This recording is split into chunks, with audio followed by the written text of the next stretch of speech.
हाँ साथियों, welcome back. आप सभी लोगों का कैरियर पॉइंट बाय मानस सिंह में बहुत बहुत स्वागत है दोस्तों। चलिए आज मैं बहुत खास वीडियो आपके लेके आया हूँ दोस्तों। आज मैं आपको सिंथेसिस का पार्ट 10वां भाग में लेके आया हूँ। आज मैं आपको बताऊँगा combination of more simple sentences into one complex sentence. ठीक है, तो आज मैं आपको कई छोटे छोटे वाक्यों को मिलाकर एक कॉम्प्लेक्स सेंटेंस कैसे बनाना है उसको बताऊँगा। पहले मैं बेसिक चीज़ें बता देता हूँ, बिकॉज कॉन्सेप्ट ही पावर, पूरा कॉन्सेप्ट क्लियर कराऊंगा। तो कॉन्सेप्ट पहले देख लेंगे, उसके बाद हम आगे सिखाएंगे। अभी आपको मैं जोड़ना नहीं सिखाऊंगा, बाद में बताऊंगा। इसके पहले मैं सिंपल सेंटेंस बनाना बता चुके हैं। प्लेलिस्ट में भी सभी वीडियो मिल जाएगी, वहाँ से आप उसको देख लीजिएगा। तो चलिए आज के बारे में समझते हैं क्या है। तो दोस्तों आइए, फॉर्मेशन ऑफ कॉम्प्लेक्स सेंटेंस। तो कॉम्प्लेक्स सेंटेंस की बनावट क्या है, तो आज हमको अब सीखना है। तो आइए पहले बेसिक चीज़ देखते हैं क्या है। तो पहले कॉम्प्लेक्स सेंटेंस की डेफिनेशन समझ लेते हैं है क्या ये चीज़। तो कॉम्प्लेक्स सेंटेंस को हम हिंदी में कहते हैं मिश्रित वाक्य, मतलब कई वाक्य मिले हो, वही आपका कॉम्प्लेक्स सेंटेंस था। डेफिनेशन है combination of principal clause and subordinate clause is called complex sentence. मतलब प्रिंसिपल मतलब क्या होता है, मुख्य उपवाक्य और उसके बाद सबऑर्डिनेट मीन्स होता है आश्रित उपवाक्य। तो मुख्य उपवाक्य और आश्रित उपवाक्य के समूह को ही हम क्या कहते हैं, कॉम्प्लेक्स सेंटेंस कहते हैं, मिश्रित वाक्य कहते हैं। तो जिस वाक्य में क्या हो, प्रिंसिपल क्लॉज हो और सबऑर्डिनेट क्लॉज हो, वही हमारा कॉम्प्लेक्स सेंटेंस होता है। तो कॉम्प्लेक्स जब दो या दो से अधिक सिंपल सेंटेंस दिया हो बच्चों, तो उसमें एक को आप प्रिंसिपल क्लॉज बना देना, बाकी सभी को सबऑर्डिनेट क्लॉज बना दीजिएगा। तो आइए देखते हैं ये कॉम्प्लेक्स सेंटेंस की नोट क्या है। तो कॉम्प्लेक्स सेंटेंस इक्वल टू हो गया आपका complex sentence equal to principal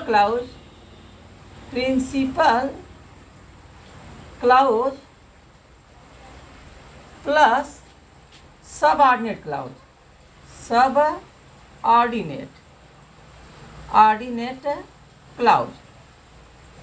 okay my dear students, तो प्रिंसिपल क्लॉज का मतलब होता है मुख्य उपवाक्य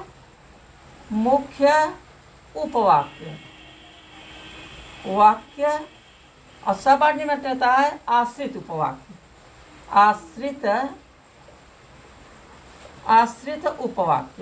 ठीक है, उपवाक्य या आश्रित उपवाक्य या कॉम्प्लेक्स सेंटेंस मतलब लिखे हैं मिश्रित वाक्य। ठीक है, तो ये तो समझ में आ गया कि हमारा जो कॉम्प्लेक्स सेंटेंस है उसमें एक प्रिंसिपल क्लॉज होता है और एक से अधिक सबऑर्डिनेट क्लॉज होता है बच्चों। तो अब इसमें आप कैसे पहचानेंगे कि ये सबऑर्डिनेट कॉम्प्लेक्स सेंटेंस है। तो दोस्तों अगर उसमें जो कॉम्प्लेक्स सेंटेंस की बनावट है ना, उसमें आपके कनेक्टर जो होते हैं, कनेक्टर के रूप में डबल एन है। कनेक्टर के रूप में क्या होते हैं, दैट होता है, दैट दिस, WH फैमिली हो गया, WH फैमिली कौन कौन सा है, जैसे हु हो गया, व्हाट हो गया, वाई हो गया, वेयर हो गया, व्हेन, इट एक्स्ट्रा। अगर ये सभी शब्द जोड़ने के लिए लगे हैं तो समझ जाओ कि वो आपका मिश्रित उपवाक्य है। ठीक है, मिश्रित उपवाक्य है, तो लेकिन इसके लिए आपको चाहिए तो ये शब्दों को याद कर लीजिए। तो ये जहाँ से ये शब्द लगे रहेंगे वाक्य में, वहीं से हमारा सबऑर्डिनेट क्लॉज शुरू हो जाता है। तो चलिए आगे कुछ और सीखते हैं इसमें। चलिए माय डियर स्टूडेंट्स, समझते हैं आगे क्लॉज।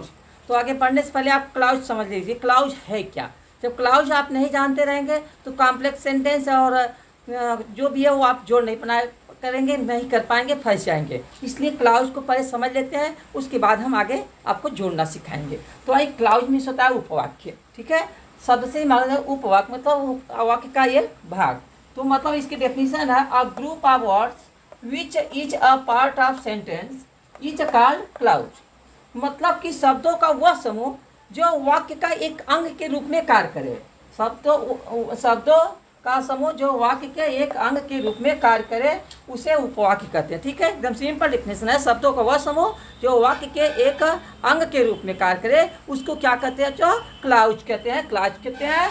अब आइए देख लेते हैं क्लॉज कितने प्रकार के आपके होते हैं। तो काइंड्स ऑफ क्लॉज, क्लाज के प्रकार, उपवाक्य के प्रकार। तो पहला होता है principal clause, PRINCIPAL, principal clause, इसको कहते हैं मुख्य उपवाक्य। दूसरा होता है सब ऑर्डिनेट क्लाउज, इसे कहते हैं आश्रित उपवाक्य। तीसरा होता है कोऑर्डिनेट क्लाउज, इसको कहते हैं समान पदीय उपवाक्य। तो आइए इनके डेफिनेशन भी समझ लेते हैं कैसे है। तो आइए डेफिनेशन समझा देते हैं।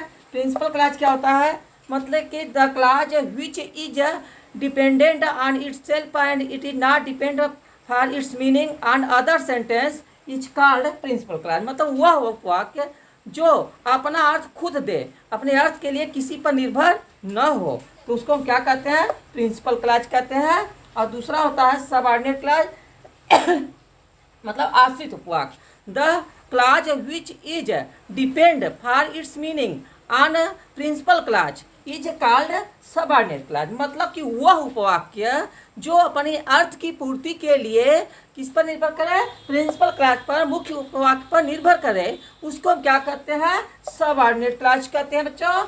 अब आता है तीसरा कोऑर्डिनेट क्लाज, इसे हम कहते हैं समान पदीय उपवाक्य, मतलब समान पद हो।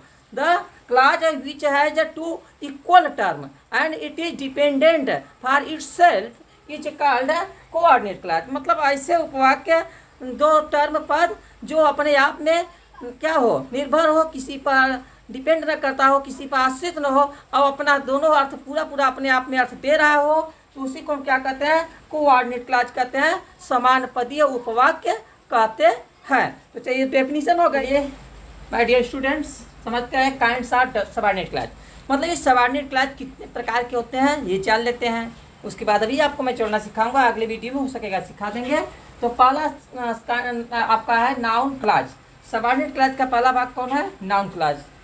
तो नाउन क्लाज मतलब संज्ञा उपवाक्य। संज्ञा उपवाक्य क्या होता है बच्चों, मतलब जब वाक्य का कुछ भाग, मतलब जब वाक्य का क्लाज जो है संज्ञा का कार्य करता है, नाउन का कार्य करता है, तो उसी को हम क्या कहते हैं, नाउन क्लाज कहते हैं। और ये आपका जो है this that I where when, इन सब से ये शुरू होता है। ठीक है गाइस, तो आइए एक एग्जाम्पल लिख लेते हैं, देखते हैं। That you are a thief, कि तुम एक चोर हो। तो नाउन क्लाज में याद रखना बच्चों, इसमें शब्द क से शुरू होता है, किससे, क से शुरू होता है। ठीक है, क से या क्योंकि से भी शुरू हो जाता है, लेकिन क से ही अक्सर शुरू किया जाता है इसको। तो जैसे है that you are a thief is known to all, कि तुम एक चोर हो, इज नोन टू ऑल, सबके द्वारा जाना जाता है। तो ये हमारा देख रहे हैं यहाँ पर कि तुम एक चोर हो, यहाँ से यहाँ ले क्या हमारा ये नाउन क्लाज हो गया बच्चों। तो ये नाउन का काम कर रहा है वाक्य में, तो ये आपका हो गया नाउन क्लाज। और ये देखिए दैट से शुरू है, वर्ड से शुरू हो सकता है, वेन से शुरू हो सकता है, किसी से भी शुरू हो सकता है। तो आइए दूसरा भाग है हमारा एडजेक्टिव क्लाज। सबऑर्डिनेट का दूसरा भाग क्या है, एडजेक्टिव क्लाज है। तो एडजेक्टिव क्लाज माने होता है विशेषण उपवाक्य। तो लिख लीजिए डेफिनेशन में प्यारे स्टूडेंट्स, जब किसी वाक्य में क्लाज एडजेक्टिव का कार्य करता है, विशेषण का कार्य करता है, तो उसी को हम एडजेक्टिव क्लाज कहते हैं। क्लियर, मतलब वाक्य में एडजेक्टिव काम करे जो उपवाक्य, वो क्या होगा, एडजेक्टिव क्लाज होगा। क्लियर हुआ कि नहीं। आइए एग्जाम्पल देखते हैं।